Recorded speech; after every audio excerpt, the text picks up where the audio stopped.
Ya estamos de regreso, acá en la Mira en Iquique Televisión, en esta oportunidad conversando con Iván Vera Pinto, ¿cierto? Quien es antropólogo, magíster en educación y sobre todo un hombre vinculado al teatro. Estamos conversando sobre cómo está la cultura, la visión que tiene Iván Vera Pinto respecto a la cultura. Ya no tenemos claro, digamos, que estamos mal. Sí, ¿Ah? sí. Pero también ha habido, algunos dicen avances, ¿cierto? Hay un Ministerio de la Cultura, hay un ministro que no era, que era y que no era, y que al final, bueno, resultó que sí era ministro, ¿cierto? Para los efectos de que él quería ser candidato al Senado. Pero todavía el ministerio no está creado, digamos, ¿cierto? Hay fondos concursables, decías tú. Hay recursos que se entregan a través del Consejo de la Cultura, hay algunas cositas que hemos visto y están los grandes eventos que auspician las empresas privadas. ¿Eso es parte, digamos, de algo que mejora un poco este panorama un poco negro que tú nos comentabas, o piensas que son remedios que no llegan al fondo del asunto? A ver, si nosotros contabilizamos la cantidad de actividades, podríamos llegar justamente a una conclusión de que hay avance, ¿no? La señora Díaz me manda una carta por el diario, me dice todas las actividades que hace el Consejo de la Cultura. Pero, Laura Díaz, dices tú. Sí, doña Laura Díaz. Ya. Entonces, resulta de que, claro, si uno va a revisar la cuenta de 4 años de un encargado de cultura, es evidente que pueden haber muchas actividades, porque además hay fondos públicos ahí destinados para ello. Pero ese no es el tema de fondo. El tema de fondo es saber, primero, si los concursos tienen, primero, la transparencia para poder realizarse de una manera objetiva y científica la selección de las personas que salen. Segundo, ¿qué pasa con las personas que no son ganadoras? ¿Hay una retroalimentación? Tercero, ¿qué pasa con los proyectos ganadores? ¿Hay un seguimiento de los resultados, del impacto que ellos provocan?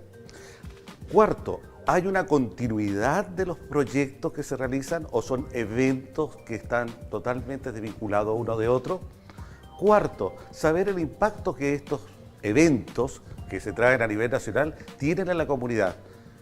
Yo estoy de acuerdo que se traiga, por ejemplo, a un tenor, ¿no es cierto? No pongo en duda el talento del tenor ni del Teatro Nacional, pero mido el impacto que este provoca en la comunidad. ¿Cuántas personas? Me dicen, asistieron 1.200 personas. Bien, 1.200 personas. ¿Cuántos habitantes tenemos en Iquique? 300.000. O sea, ¿y qué pasa con la Junta de Vecinos? ¿Qué pasa con los sectores que están divorciados socialmente, que no van a la calle Baquedano, que no van a las casitas bonitas? ¿No? ¿Qué pasa? No, si llevamos también para allá. Pero no en la tele. ¿Ah? Claro, está en la tele, claro, lo pueden ver por Iquique Televisión. La verdad que eso no basta. Hay que evaluar, medir, seguimiento.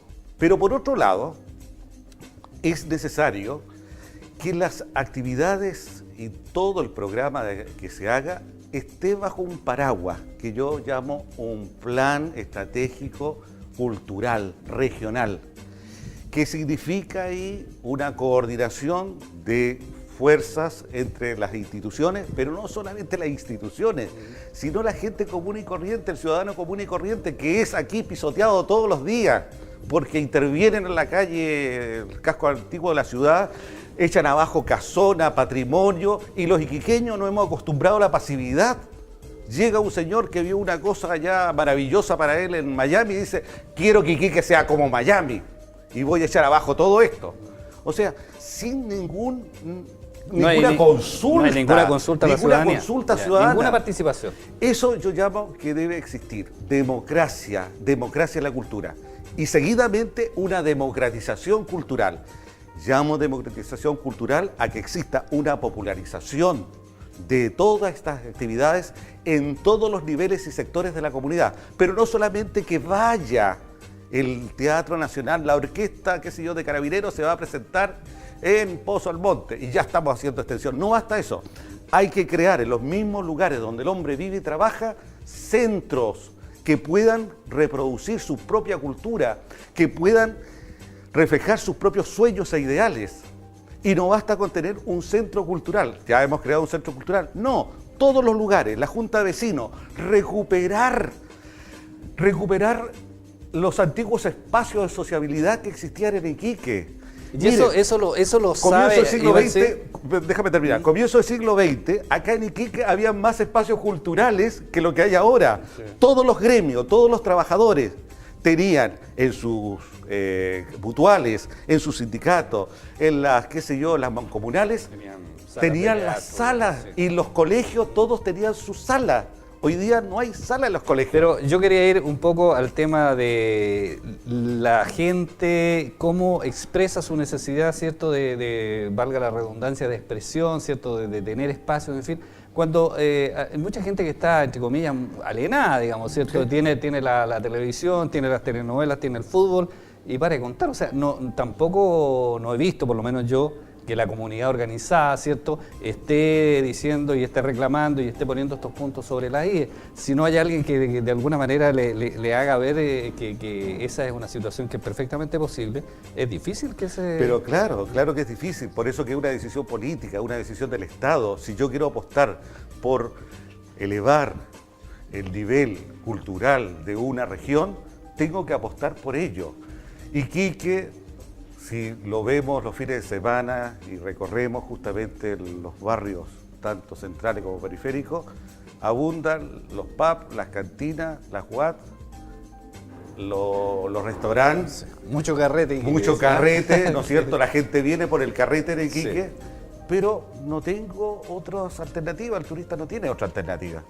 Pero eso no es solamente un problema de la comunidad, sino que no hay tampoco una apuesta por programas permanentes. Yo no digo eventos, insisto, y por instalar también institutos, escuelas que vayan formando masa crítica y perfeccionando a la gente que está trabajando. No basta con traer un maestro, por más relevante que sea a nivel mundial, para darle una charla o un cursillo. Y que repita lo mismo que le dijo el otro maestro que ya vino ya. Acá hay que instalar institutos. Bueno, por ejemplo, hay un cambio de paradigma y de misión, dice. Exacto, un centro, si vamos a prevalecer la artesanía, un centro artesanal donde haya formación, donde se traigan maestros nacionales e internacionales y donde la gente no estudie un cursito de 4 clases, haga una carrera. Usted está trabajando en literatura dramática, ¿no es cierto? Usted se cree dramaturgo. Bueno, ¿sabe qué? Va a ir a estudiar 2 años y va a tener un asesor que le va a revisar todas sus obras y le va a exigir mayor calidad. ¿Qué rol le cabe a la universidad en eso, Iván Verapinto, a propósito de lo que tú estás señalando? Bastante rol. Lo que pasa es que la universidad no lo puede hacer, no tiene recursos, no tiene... Bueno, yo no hablo por la universidad porque yo soy solamente un funcionario de ella que hago digamos, un área nada más. No tiene un cargo directivo ahí. No tengo cargo directivo, pero yo también cuestiono la universidad en general. Las universidades regionales tienen justamente esa obligación y la verdad que la siento ausente. No basta con apoyar unos grupos artísticos que funcionan ahí como adornos de la institución, ¿no? No, hay que crear escuelas y las universidades tienen que crear academias. Y tiene que haber diplomados en esto, tiene que haber magíster en esto, y tiene que haber congresos internacionales donde vengan especialistas y donde esta masa crítica vaya creciendo. Pero a lo mejor el problema, ¿cierto? Y te lo planteo así derechamente, es que generar estos espacios, ¿cierto? Generar esta masa crítica a lo mejor es contraproducente para este sistema, porque si formamos mucha gente, ¿cierto?, que empiece a criticar lo que está pasando desde el punto de vista macropolítico, nos vamos a encontrar con mucha gente en las calles protestando por distintas cosas. Por supuesto. Entonces mejor no hagamos nada. No, es que exactamente, es un tema político. Por eso yo digo, cuando hablo de esta cosa, no es un tema administrativo como quieren los burócratas llevarlo. No, si esto es cosa de saber presentar un proyecto, saber planificar esto, no es el problema cultural, es un plan de negocio. Un plan de negocio, o sea, hasta acá con los planes de negocio, ¿no? No ese es el problema es político, decisión política. Si queremos realmente que la gente piense, que la gente se dé cuenta de la realidad, vamos a crear toda esa alternativa. Por algo, Luis Emilio Recabarren, a comienzos del siglo XX, se dio cuenta de que la gente, los trabajadores vivían la completa ignorancia y la única manera de poder sacarlo de ese estado, de la borrachera, de la prostitución y de todos los males sociales, fue educándolo y haciendo teatro para despertar conciencia. Nos quedan un par de minutos nada más, Iván. ¿Cómo ves un poco, yo sé que no es una cosa que se resuelva en 2 minutos, pero ¿Cómo ves el tema en lo que viene? Hay nuevos, ¿cierto? Hay muchos candidatos para las elecciones de fin de año. Hay algunos que han hecho propuestas en el ámbito de la cultura, otros la verdad es que no lo hemos escuchado. Pero pareciera que vamos a seguir como más de lo mismo nomás, ¿no? Sí, yo... Sí, no es por ser pesimista, digamos, Sí, pero... yo concuerdo. Ahora, bueno, hay un anuncio de la candidata Michelle Bachelet de dar un doble de Duplicar los fondos duplicar de- los fondos sí. para cultura. Pero, ojo, yo quiero saber si esa cantidad nueva de plata que va a llegar, si van a ser para crear nuevos puestos burocráticos, para hacer crecer todo este aparato administrativo, o va a ser justamente entregado directamente a aquellos proyectos que tengan relevancia para la comuna. En Y este con, un caso, cambio Iquique. y con un cambio de Y óptica. un digamos. cambio de óptica, porque no es posible que acá no tengamos, mire, 4 años los cores. ¿Qué cosas han dejado los cores relevantes acá en Iquique? Dígame, ¿qué cosas? El ex estadio Cabancha ahí se está cayendo, que podría ser un centro cultural de maravilla. Yo lo he visto en Lima, Larcomar, ¿no es cierto? Donde hay teatro, música, se puede ir a comer comidas típicas, etc. Podría ser eso. La ex estación de ferrocarril de Sotomayor, ahí está. El Teatro Municipal, el ex cine de Tarapacá, ahí siguen esperando las ánimas. O sea, ¿qué han hecho estos señores? Y se van a la reelección. El municipio, la Casa de la Cultura, no me diga eso.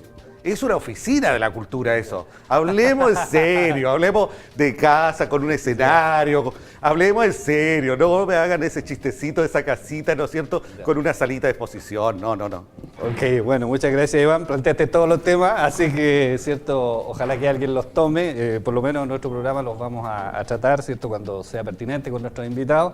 Queremos agradecerte que nos haya, Muy bien, ¿cierto? muy amable. Acompañado en esta entrevista. Conversamos hoy con Iván Verapinto, quien es antropólogo, ¿cierto? Magíster en educación y sobre todo un hombre apasionado, como ustedes lo habrán podido constatar en nuestro programa, por la cultura. Muchas gracias por vuestra sintonía, nos reencontramos pero antes de despedirnos tenemos que señalarle, ¿cierto? Y agradecerle a Samurai Lounge Restaurant, ¿cierto? Que nos acoge para este espacio de entrevista. Muchas gracias por vuestra sintonía, nos reencontramos la próxima semana en este mismo horario.